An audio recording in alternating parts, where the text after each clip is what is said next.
আমার ননদ আর আমি সমবয়সী, আর বয়সের দিক থেকেও একই থাকার কারণে আমরা প্রায় সেম ক্লাসেই ছিলাম। বিয়ে হয়ে যাওয়ার কারণে আমি সংসার নিয়ে একেবারেই ব্যস্ত হয়ে পড়েছি, আর আমার ননদ এখনো পড়াশোনা চালিয়ে যাচ্ছে। হয়তো তার সাথে পড়াশোনা করলে আমিও এখনো কলেজেই থাকতাম। যাই হোক, তার সাথে আমার সম্পর্কটা ননদ ভাবির চাইতেও বেশি, আর আমিও তাকে নিজের বোনের মতোই ভাবতাম। ফোনের পাসওয়ার্ড থেকে শুরু করে আমার রুমে কোথায় কি রাখি সবকিছুই আমি তাকে বলতাম। কলেজে উঠলেও আমার ননদকে বাসা থেকে কোনো মোবাইল দেওয়া হয়নি, তবে আমার কাছে একটা ফোন ছিল যেটা দিয়ে আমি আমার হাজবেন্ডের সাথে যোগাযোগ করতাম। যেহেতু আমার ননদের সাথে আমার ক্লোজ একটা সম্পর্ক ছিল, তাই তার সাথে আমার সবকিছুই আমি শেয়ার করতাম এবং সেও আমার সাথে সব কথাই শেয়ার করত। কলেজে উঠে গেছে, এখন তার কোনো মোবাইল নেই, কোনো ফেসবুক আইডি নেই। তার বন্ধুরা নাকি তার সাথে এটা নিয়ে মজা করত। তারপর সে জোরপূর্বক আমার ফোনে একটা ফেসবুক আইডি খোলে। একমাত্র আমি এবং সে ছাড়া কেউই জানতো না আমার ফোনে এই ফেসবুক আইডিটা কার। সবাই জানতো এটা আমারই ফেসবুক আইডি।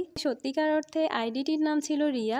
রিয়া হলো আমার ননদের নাম। দুপুরে যখন আমি রান্না বান্না করতে যেতাম, কলেজ থেকে এসেই রিয়া আমার মোবাইলটা ধরতো। যতক্ষণ না দুপুরে তার ভাই খাবার খেতে আসতো, সারাক্ষণ মোবাইলটা তার কাছেই থাকতো। আমার শাশুড়ি কিন্তু সবসময় লক্ষ্য করেছে মোবাইলটা সবসময় তার মেয়ে রিয়ার কাছেই থাকে। কেবলমাত্র আমার হাজবেন্ড কল দিলে কিংবা আমার বাড়ি থেকে কল আসলে মোবাইলটা নিয়ে রিসিভ করে কথা বলতাম। তারপর রিয়া মোবাইলটা আমার কাছ থেকে নিয়ে চলে যেত। আমি তেমন কিছু বলতে পারতাম না, কারণ এই মোবাইলটা তার ভাইয়ের টাকায় কেনা। খুব অল্প বয়সে আমার পড়াশোনার সমাপ্তি ঘটে গেছে, তাই কোনো বন্ধু বান্ধবের সাথে আমার তেমন কোনো যোগাযোগ ছিল না। মোবাইলটি আমার সেই জন্য বেশি প্রয়োজনে পড়ে না, কিন্তু এই মোবাইলটাই আমার সংসার ভাঙার প্রথম কারণ হয়ে দাঁড়িয়েছে। আমার স্বামী প্রতিদিন বেলা 3টায় দুপুরের খাবার খেতে আসে। প্রতিদিনের মতো আমিও সেদিন দুপুরে রান্না করতেছিলাম, আর আমার ননদ কলেজ থেকে এসেই কারো সাথে ফোনে কথা বলতেছিল। আর আমার স্বামী সেদিন হঠাৎ করেই 3টার জায়গায় দুপুর 2টায় চলে আসে। রিয়া তার ভাইকে দেখেই মোবাইলটা সাথে সাথে আমার বিছানার উপর রেখে যায়। রিয়া আমার রুম থেকে বের হওয়ার একটু পরেই আমার হাজবেন্ড দেখে আমাকে একজন মেসেজ করেছে, আমিও তোমাকে অনেক মিস করি, আই লাভ ইউ টু। আমার স্বামী যখন আমাকে জিজ্ঞেস করে এই মেসেজটি তোমাকে কে পাঠিয়েছে, আমি তখন তাকে সাথে সাথেই বলি এটা আমার নয়, এটা রিয়ার আইডি।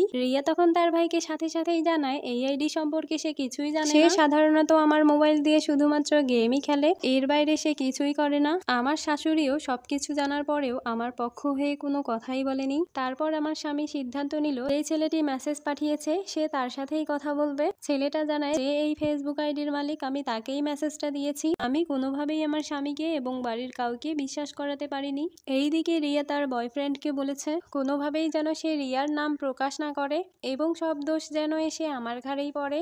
একটা সময় এই সমস্যাটি ছোট থেকে অনেক বড় হয়ে দাঁড়ায়, আর শেষ পর্যন্ত সবাই আমাকে পরকীয়ার অভিযোগ দেয়, আর আমার হাজবেন্ডের সাথেও আমার ডিভোর্স হয়ে যায়। আমি আমার স্বামীকে অনেকভাবেই বোঝানোর চেষ্টা করেছিলাম, আমার স্বামী অথবা তার পরিবার কেউই আমার কথা বিশ্বাস করেনি। রিয়াকে অনেক বুঝিয়েছিলাম সে যেন তার ভাইকে সব সত্যি কথা বলে দেয়, কিন্তু সে সেটা স্বীকার করতে চায়নি। তবে আমাদের ডিভোর্সের 6 থেকে 7 মাস পরে রিয়া সেই ছেলেটার সাথে পালিয়ে যায়। সবাই যখন ব্যাপারটা জানতে পারে, আমার স্বামী এসে আমার কাছে ক্ষমা চায়, আমাকে সে আবারও ফিরিয়ে নিতে এসেছে। তবে আমি আর তার সাথে ফিরে যাইনি। সবাই যখন আমাকে অবিশ্বাস করেছিল, তখন তার পায়ে ধরেও তাকে বিশ্বাস করাতে পারিনি। তখন যেহেতু সে আমাকে বিশ্বাস করে, এখন আমার তার কাছে যাওয়ার কোনো ইচ্ছেই নেই।